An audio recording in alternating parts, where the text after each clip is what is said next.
Bonjour à tous, je m'appelle Yohan Salès, j'ai 21 ans, je suis actuellement étudiant en sciences sociales à l'Université Paris 1. Je suis également membre de l'équipe nationale d'animation des Jeunes Insoumis et aussi conseiller municipal dont France Insoumise à Pierrefitte-sur-Seine. 3 adjectifs. Ça va être compliqué. Alors, je dirais que c'est quelqu'un de courageux, Jean-Luc Mélenchon, parce qu'avoir la force mentale et les épaules de tenir 3 élections présidentielles, d'endurer tout ce qu'il endure, franchement, je ne pense pas que ce soit une capacité d'esprit que j'aurais moi eu.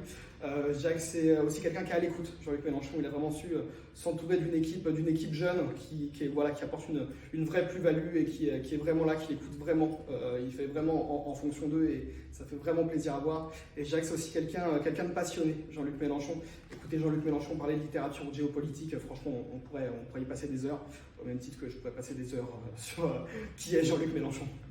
Déjà le programme, l'avenir en commun, c'est un programme qui a vécu, c'est plus de 10 ans qu'il est en élaboration, qui colle le mieux à la réalité du terrain, qui a été élaboré par audition d'acteurs associatifs, d'acteurs citoyens, avec des syndicats également, mais également le fait que je pense que c'est le programme aujourd'hui qui répond le plus aux urgences auxquelles notre génération et la société en général est confrontée. Donc l'urgence écologique, l'urgence climatique, l'urgence sociale, mais également l'urgence démocratique. Voilà, c'est des sujets auxquels notre génération sont d'autant plus sensibles.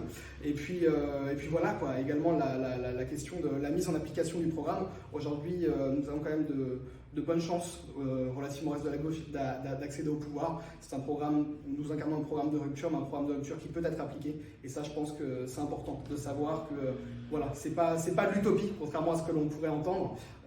C'est un programme qui peut vraiment être là, qui peut vraiment être au service des gens, qui peut vraiment être appliqué. C'est pas une mesure démocratique, donc que je pense que vous connaissez tous. À la France Insoumise, nous sommes partisans d'une 6e République et de la convocation d'une assemblée constituante. Quelque chose de très concret également, qui je pense va parler à beaucoup de monde, l'augmentation du SMIC. Voilà, nous sommes pour l'augmentation du SMIC à 1 400 €. Et je vais également dire quelque chose qui me tient à cœur, parce que j'ai mené beaucoup de combats en la matière à Pierrefitte, et je sais que c'est quelque chose, notamment dans les quartiers populaires et même dans les milieux militants, on est très sensible à ça. C'est la refonte de la police et la volonté vraiment d'une police républicaine, donc qui passerait par le désarmement des policiers en manifestation, la dissolution de la BAC, la création d'une police de proximité. Donc voilà, je pense que c'est quelque chose d'assez important dont on parle assez peu. Après, j'aurais aussi pu partir sur les thématiques écologiques, la règle verte, la planification écologique. Enfin bon, voilà. Pour ça, on a un livre, il s'appelle L'avenir en commun, il fait 150 pages.